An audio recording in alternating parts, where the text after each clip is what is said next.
என்னது பார்வதி தள்ளி உள்ளையா? ஏ அதுக்குன்னு அடிங்கடா சொம்பு, இப்படிலாம் அடிக்கூடாதுடா அப்படின்ற மாதிரி தான் நம்ம கண்டிப்பாக சொல்லி ஆகணும். ஸோ ப்ரொமோ 2ல் வந்து பார்த்தீங்கன்னா பார்வதி கமருதீனுக்கு பயங்கர நெகட்டிவ் ப்ரொமோ கமெண்ட்ஸ்லேயே வந்து வர ஆரம்பிச்சிருச்சு. ஸோ அவங்களுடைய பிஹேவியர் வந்து பார்த்தீங்கன்னா கண்டிப்பாக வந்து கண்டிக்கத்தக்கது தான். ஏன்னா சாண்ட்ராவை தள்ளி விட்டது அப்படிங்கிறது மிக மிக கொடுமையான ஒரு விஷயம். அதனால் அவங்க ஹாஸ்பிட்டல் போயிட்டு ரொம்ப கஷ்டப்பட்டு ஹெலிகாப்டர்லாம் பிடிச்சிட்டு போயிட்டு வந்திருக்காங்க 45 நிமிஷத்துக்குள்ளே அப்படின்றதுனால அதை நம்ம கண்டிக்க வேண்டிய ஒரு கட்டாயம் அப்படிங்கிறது தான். அதற்காக சபரி பேசுனது, விக்ரம் பேசுனது நார்மலைஸ் பண்ண முடியுமா அப்படின்னு சொல்லி கேட்டிங்கன்னா அதுவும் தப்பு தான். அவங்க பேசிக்க கூடாது அந்த வார்த்தை அப்படிங்கிறது தான். கண்ணியம் வேண்டும்.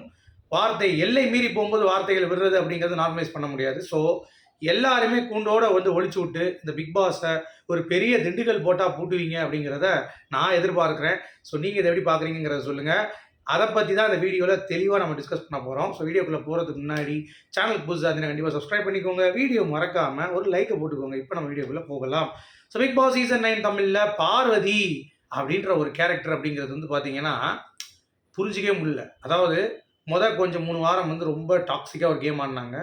பட் நிறைய விஷயங்கள் அந்த கேமில் இருந்தது. அதாவது குரூப்பிசம் எக்ஸ்போஸ் பண்ணது, இந்த மாதிரி ஏகப்பட்ட கேம் டைமென்ஷனில் அவங்களுடைய ப்ரெடிக்ஷன், அனாலிசிஸ் ஒரு எல்லாமே ரொம்ப பக்காவாக இருந்தது. 3 வாரம் நம்ம கத்துறாங்கன்னு சொல்லி அடித்து அதுக்கடுத்து கேம் ஒன்று ஆடினான் ஒரு 3-4 வாரம். திவாகர் இல்லாத ஒரு பார்வதி. அந்த கேம் வந்து ரொம்ப சூப்பராக இருந்தது. அவங்களுடைய கேரக்டரில் பிரதிபலிச்சிச்சு. எல்லாமே செமையாக இருந்தது. பார்வதி ஓகே செம்மப்பா அப்படின்ற மாதிரி மக்கள் மனசில் வந்து ஒரு சில்லறையை தூக்கி செதற விட்டாங்க. அதுக்கடுத்து என்னாச்சுன்னு சொல்லி பார்த்தீங்கன்னா திடீர்னு இந்த காமருதீன் வந்த பிறகு இந்த அம்மாவும் காஜி பிடிச்சி போய் கூடவே சுற்றிட்டு இருந்தாங்க அப்படிங்கிறது பார்க்க முடிஞ்சிச்சு. நான் கூட முதல்ல ட்ரூ லவ் ஃபீலிங்ஸ் சரி 2 பேருக்கு இருக்குன்னு நினச்சேன். பட் இவன் வந்து அவளை போய் அன்றத பஸ் விடுறதும், கமருதீன் வந்து பஸ்ஸு விட்டாலும் அவள் லாரி விடுவா, அவன் லாரி விட்டவனே இவன் ஹெலிகாப்டர் ஊற்றி ஏற்றுவான். இந்த மாதிரி மாற்றி மாற்றி இவங்க பண்ணிகிட்டு இருக்கிறது ஒரு அளவில் ஓகே இவங்களுக்குள்ள சண்டை வரும் நினச்சிட்டு இருந்தோம். அதுக்கடுத்து திடீர்னு வந்து பார்த்தீங்கன்னா ஒரு பிரச்சனை பண்ணி 2 பேரும் பிரிஞ்சுட்டாங்க. அப்பாடா துணிவே சக்தின்னு அந்த அம்மா அவரை பாடிட்டு போயிடுச்சு. சரி ரைட் இனிமேல் ஜான்சி ராணி மாதிரி வருவான்னு சொல்லி பார்த்தா காஜி ராணி மாதிரி திருப்பியும் வந்து சாண்ட்ரா பேச்சை கேட்காம மதிக்காமல் ஸ்ட்ரெயிட்டாக போய் கமருதீன் கிட்ட தடவ ஆரம்பித்தோம். தடவிக்கிட்டே இருக்கா.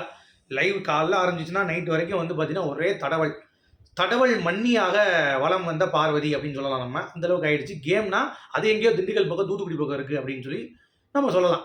ஸோ அந்தளவுக்கு பார்வதி காஜியாக மாறி வேற லெவலில் இறங்கி தருணம் புரிந்து கொண்டிருக்கும் தருவாயில் இப்போ காஜியுடன் சேர்ந்து கமருதீனுடன் சேர்ந்து ஒரு கர்வம் வந்து கால் மேலே கால் போட்டு வைக்கிறது, உரசிட்டு இருக்கிற இந்த மாதிரிலாம் பண்ணிட்டு இருக்கேன். விக்கல் சீக்கிரம் ஐயோ நீங்கள் இந்த வருஷம் உரசிங்கன்னா நான் இருக்க மாட்டேன்டா அப்படின்னு சொல்லிட்டு அவன் பாட்டி இறங்கி திண்டுக்கல் பக்கம் தூத்துக்குடி பக்கம் ஓடிட்டான் விக்ரம் அதுக்கடுத்து சாண்ட்ராவை இங்கே வந்து புஷ் பண்ணி பேசி கலவரமாகி ஒரு பக்கத்து மேலே வந்து பார்த்தீங்கன்னா அடித்து நகதிட்டாங்க போல், தள்ளி விட்டுருக்காங்கன்னு நினைக்கிறேன். சரி தள்ளி விடுறது எனக்கு பிரச்சனை கிடையாது. அது கேம்ஸ் ரூல்ஸ் இருக்கா இல்லையா அப்படிங்கிறத நம்ம அப்புறம் பார்ப்போம். பட் தள்ளி விட்ட பிறகு எப்படா கேமில் நீங்கள் ஸ்டே பண்ண விடுவீங்க பார்வதியும் கமருதீனும்? அது எனக்கு மிகப்பெரிய ஒரு கேள்விக்குறியாக இருக்கடா. என்ன பிடிங்கிட்டு இருக்கீங்க பிக் பாஸு?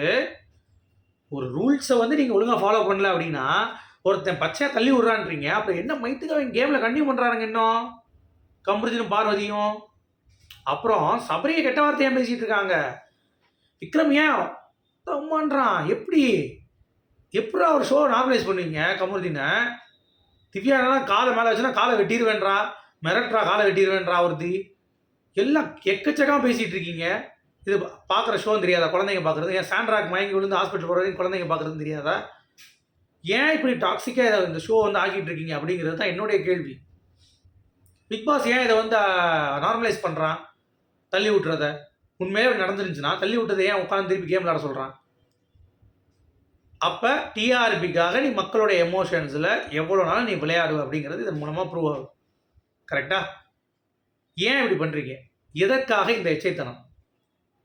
இது நிஜமாகவே சொல்கிறேன், கண்டனம் தெரிவிச்சே ஆக வேண்டும். பிக் பாஸ் டீம் இந்த மாதிரி ஷோ வந்து குழந்தைங்க பார்க்குறாங்க அப்படின்னு சொல்லிட்டு ஒரு நெரேட்டிவ் செட் பண்ணுறீங்கல்ல, குழந்தைங்க இந்த மாதிரி ஒரு ஷோ பார்ப்பீங்களா?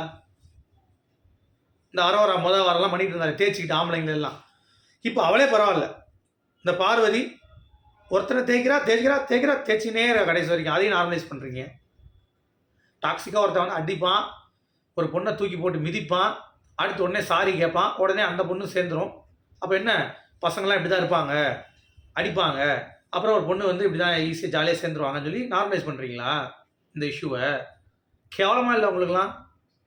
ஏண்டா கேடு கெடுத்தனமாக இல்லை? இதெல்லாம் ஒரு இஷ்யூ அப்படின்னு சொல்லிட்டு கீழே எல்லாம் வந்து பார்த்தீங்கன்னா பாரதி தள்ளி உள்ளன்ற மாதிரிலாம் பாரதியுடைய ஃபேன்ஸ் வந்து இன்னும் போட்டுட்ருக்காங்க. ஏன் இப்படி? ஏன் இந்த எச்ச பொழப்புன்னு நான் கேட்குறேன். தள்ளி விட்டுலாம் சபரியே சொல்கிறானே, அப்புறம் என்ன? அது ரூல்ஸில் இருந்துச்சு அப்படின்னா அது பிரச்சனை இல்லை, கேமுன்னு சொல்லிடலாம். ரூல்ஸில் இல்லாமையே விக்ரம்லாம் வந்து வரான் பாருங்க. அப்போ கமெண்ட் தான் சொல்கிறான், நீ மட்டும் தள்ளி விடலடா குண்டா, நீ எவ்வளோ தூரம் போய் அமுக்கி இருக்க போட்டு எல்லாத்தையும் போட்டு லிட்டரலாக அமுக்கி கொண்டுருப்படா. அதே மாதிரி அம்மா பற்றி பேசுறது வந்து அவன் அழுதுட்டு இருந்தாலும் ஒரு வாட்டி அம்மாவை பற்றி அப்போ பேசுனது. என் அம்மான்னு நான் வந்து எனக்கு ஃபீல் பண்ணிட்டு இருக்கோம், அதை வச்சு கலாய்ச்சிருக்கா போல சாண்ட்ரா. அப்போ ஒரு அம்மா நீ ஏன்னா தள்ளி விட்டு, அவளும் அம்மா தானே அப்படின்னு சொல்லி சபரி வரான். இந்த மாதிரி பயங்கரமான எமோஷன்ஸ் நடந்திருக்கு. அடுத்து ஹாட் ஸ்டாரில் ஒரு ப்ரோமோ ரிலீஸ் ஆயிருக்கு, அதையும் நம்ம பார்த்துட்டு முடிச்சிடும் கடையை. சரியா? ஸோ கேவலமாக இருக்குது எனக்கு தெரிஞ்சு அப்படிங்கிறது பார்க்க முடியுது. Okay, ticket finale task 7ங்க.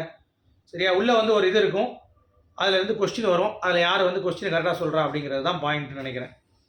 Okay, so அது பயன்படுத்தப்படும் பிளாக் கீ நிறம் என்ன, அந்த மாதிரி ஏதோ கேள்வி கேட்குறாங்க. இருங்க வரேன். அதாவது இந்தியாவின் நீளமான ஏதோ ஒன்று ஜிகே கொஸ்டின். ஓகேவா? அவங்க படிக்கிறப்ப யாருக்கு தெரியலையோ அவங்க இன்னொருத்தவங்க கூட மார்க் ஸ்கோர் பண்ணிக்கலாம். அந்த மாதிரி இப்போ அவங்களுக்கு தெரியாதுன்னா நீங்களே ஒரு நபரை சூஸ் பண்ணிக்கலாம். ஓகேவா?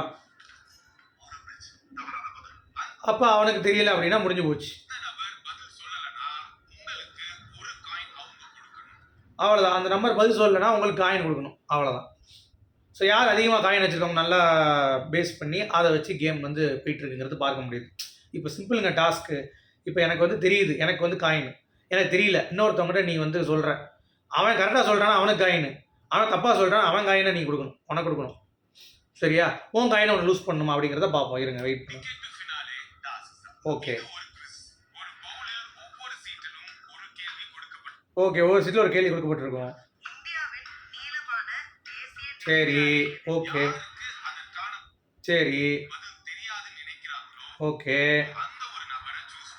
சரி, சூஸ் பண்ணுறாங்க.